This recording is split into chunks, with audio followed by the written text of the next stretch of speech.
mieux s'immerger dans la réalité politique, sécuritaire, économique et sociale d'Israël, connectez-vous chaque matin sur Studio Kalita. Daniel Haïk vous y attend pour sa revue de la presse. Voilà, c'est l'heure de la revue de la presse israélienne de ce matin. Une presse israélienne qui est relativement chargée. Nous allons essayer de la décortiquer et nous commencerons par le Maariv. Le Maariv qui consacre ce matin sa manchette à une polémique plutôt inattendue mais importante entre le conseiller juridique du gouvernement et le ministre israélien de la Défense, Avigdor Lieberman. Cette polémique à la fois morale et sécuritaire s'est révélée hier à la suite d'une demande de la Croix-Rouge. Elle se rapporte au corps des terroristes tués durant la destruction en début de semaine du tunnel offensif du djihad islamique entre Gaza et le territoire israélien. 7 terroristes, dont l'un était l'un des chefs de brigade du djihad islamique, ont été enterrés sous les décombres de ce tunnel après son explosion par les unités du génie de l'armée israélienne. Et la question à l'ordre du jour qui s'est posée hier après-midi est désormais de savoir si Israël doit permettre au Hamas de récupérer les corps de ces terroristes ou bien s'il doit saisir l'occasion qui se présente pour empêcher le Hamas de les récupérer tant que les corps d'Adar Goldin et d'Oron Shaul n'auront pas été restitués par le mouvement intégriste palestinien.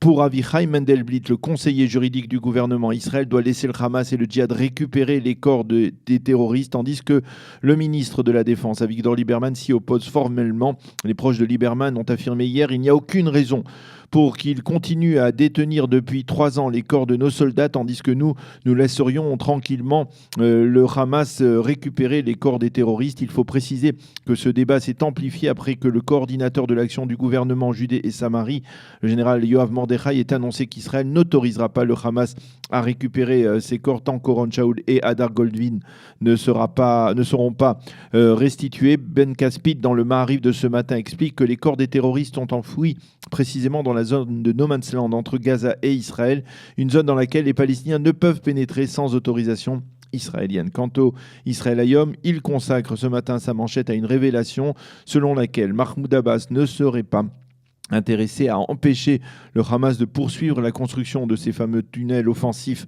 en direction du territoire israélien. Selon des responsables palestiniens, la réconciliation palestinienne n'est pour l'instant que déclarative. Sur le terrain, dans la bande de Gaza, c'est toujours le Hamas qui contrôle l'ensemble des opérations et pour l'instant, Abbas n'a pas les moyens suffisamment nécessaires pour modifier ce genre de situation. À la veille du grand rassemblement du souvenir à la mémoire d'Yitzhak Rabin qui se tiendra demain soir sur la place Rabin à Tel Aviv, le Yediot Aharonot a décidé de montrer que lui ne veut pas, comme il le dit, oublier l'assassinat. Il publie donc en manchette ce matin une grande partie de sa une du 5 novembre 1995, au lendemain de l'assassinat du Premier ministre, et il titre « Pour ceux qui ont oublié ».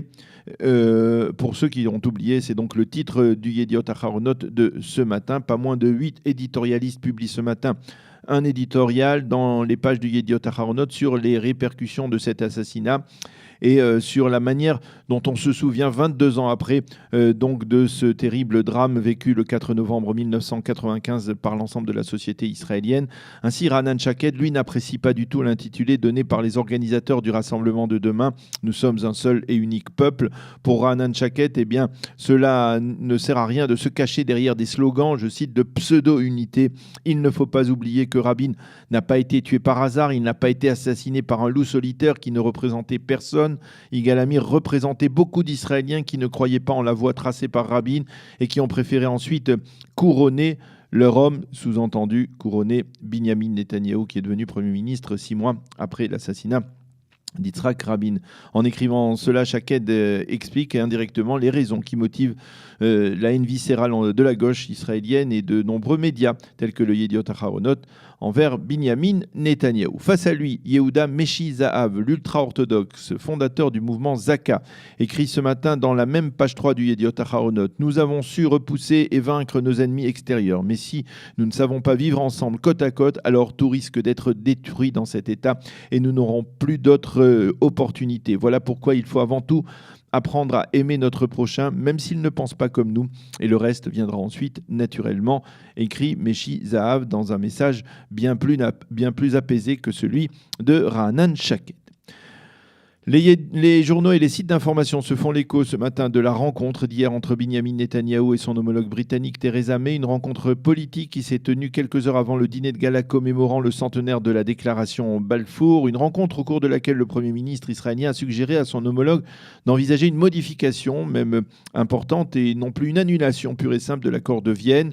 Il semble en effet que M. Netanyahou ait quelque peu changé d'avis à ce sujet au cours des derniers jours et il fait donc désormais campagne pour insérer des amendements importants dans cet accord afin d'empêcher Téhéran de se doter dans quelques années d'une puissance nucléaire. En soirée, le Premier ministre a remercié la Grande-Bretagne pour avoir offert au peuple juif la déclaration Balfour, mais il a également souligné que par la suite, les Britanniques avaient tenté de se rétracter de cette déclaration. Il a regretté que les autorités britanniques n'aient pas jugé opportun d'envoyer en Israël un représentant officiel dans le cadre des célébrations du centenaire. Cela figure dans le Yediot Aharonot, donc de ce matin. Et puis, toujours à propos de l'accord de Vienne, le Israël Hayom cite ce matin l'Institut de suivi du monde arabe, l'Institut Memri, qui affirme que l'Iran ne respecte pas les termes de cet accord de Vienne et n'a pas, par exemple, démantelé le cœur de sa centrale nucléaire au plutonium, comme cela lui était exigé. Le Israël Hayom toujours révèle ce matin une lettre adressée par la mère du sergent Elor Azaria au président de l'État Reuven Rivlin afin qu'il accepte de gracier son fils. Dans cette lettre émouvante, la mère d'Elor Azaria relate au président l'impact dramatique du procès sur toute sa famille et sur son mari en particulier qui a été victime d'un AVC. Elle explique au président que le grand rêve de son fils depuis qu'il était enfant était de servir dans Tsahal et de défendre l'État d'Israël. Elle lui demande donc de gracier son fils. Kaman Lipskin, l'un des journalistes enquêteurs les plus expérimentés d'Israël, publie ce matin dans les pages du Ma'ariv du Shabbat une enquête sur les tentatives des Palestiniens de destituer le patriarche grec orthodoxe en Israël, Théophile III. Pourquoi un tel acharnement à le destituer ? Eh bien parce que le patriarche a décidé au cours des derniers mois de vendre à Israël une partie des très nombreuses terres que le patriarcat détient en Israël, et ce à des tarifs relativement bas, bien plus bas que le coût des terres en Israël. Un article éloquent qui lève le voile sur un sujet trop peu connu mais particulièrement important. Dans l'absolu, la Suisse, vous le savez, est une nation neutre, mais apparemment l'ambassade de Suisse en Israël ne respecte pas vraiment les règles de neutralité puisqu'elle a décidé de financer à raison de quelques 30 000 shekels un film visant à dénoncer la politique du gouvernement israélien envers les immigrés illégaux infiltrés en Israël du Soudan et d'Érythrée au cours des dernières années, et ce en violation de la loi. Des immigrés illégaux que les Israéliens ont tenté d'expulser au cours des derniers mois d'Israël en leur offrant une allocation substantielle. Réponse de l'ambassade de Suisse à Tel Aviv à cette révélation que l'on trouve dans le Israël Hayom. On peut la trouver, donc, cette réponse dans le Israël Hayom de ce matin. Et puis, ce matin, les médias, et en particulier les médias religieux, mentionnent en évidence la disparition d'une grande figure du monde de la halakha en Israël. Il s'agit du Rav Israël Rosen, qui était le directeur et le fondateur de l'Institut Mofet, qui était spécialisé dans la réalisation...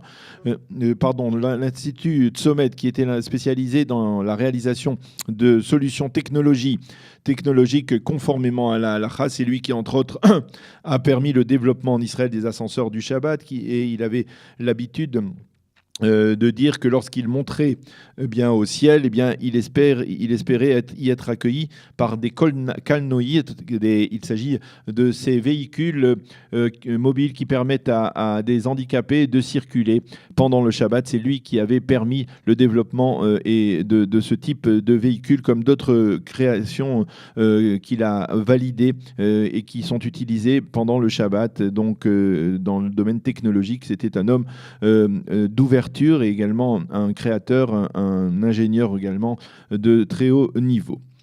Le supplément hebdomadaire du Yediot Aharonot publie, lui, ce matin, un entretien exclusif avec Kevin Wiltshire, un Britannique de 59 ans qui a toujours milité dans des mouvements néo-nazis de Grande-Bretagne et qui, chaque année, fêtait l'anniversaire d'Hitler. Mais après 40 années de militantisme antisémite, Kevin Wiltshire a fait, il y a un mois, un aveu qui bouleverse sa vie. Il est lui-même d'origine juive, Qui plus est, il a raconté qu'il était homosexuel.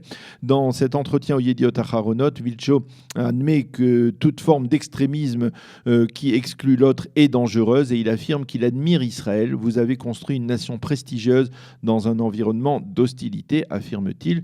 Et il est donc en tête, en page d'ouverture du supplément du Shabbat du Yediot Aharonot. Dans le Haaretz de ce matin, une analyse qui relie les deux événements sécuritaires de cette semaine. D'abord, la destruction du tunnel du djihad islamique par Tsahal et puis l'attaque attribuée à l'armée de l'air israélienne de position du Hezbollah en Syrie. Il faut tout de même regretter, avant de conclure cette revue de la presse et des médias israéliens, que l'ensemble de la presse israélienne et beaucoup de médias israéliens ne mentionnent pas ce matin en évidence le verdict dans le procès d'Abdelkader Meira, verdict en demi-teinte qui a suscité la déception dans les parties civiles auprès des familles des 7 victimes de l'assassin de Toulouse et de Montauban. Et ce matin, le Times of Israel, dans sa version en français, est le seul média à ouvrir sa page d'information sur les répercussions de ce procès. Le journal de demander à un expert juridique, Maître Siksik, si la justice française ne doit pas désormais évoluer quant à la notion de complicité en matière de terrorisme. Et ce, bien sûr, après que la Cour d'assises de Paris n'ait pas retenu la culpabilité de complicité pour Abdelkader Meira. Nous espérons que nous serons dans quelques instants en ligne avec Eva Sandler qui nous donnera sa réaction après le verdict dans ce procès extrêmement suivi en France, peut-être moins suivi en Israël. Ce sera tout de suite après une pause musicale.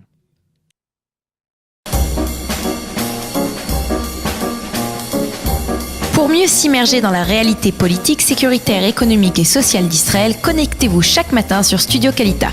Daniel Haïk vous y attend pour sa revue de la presse.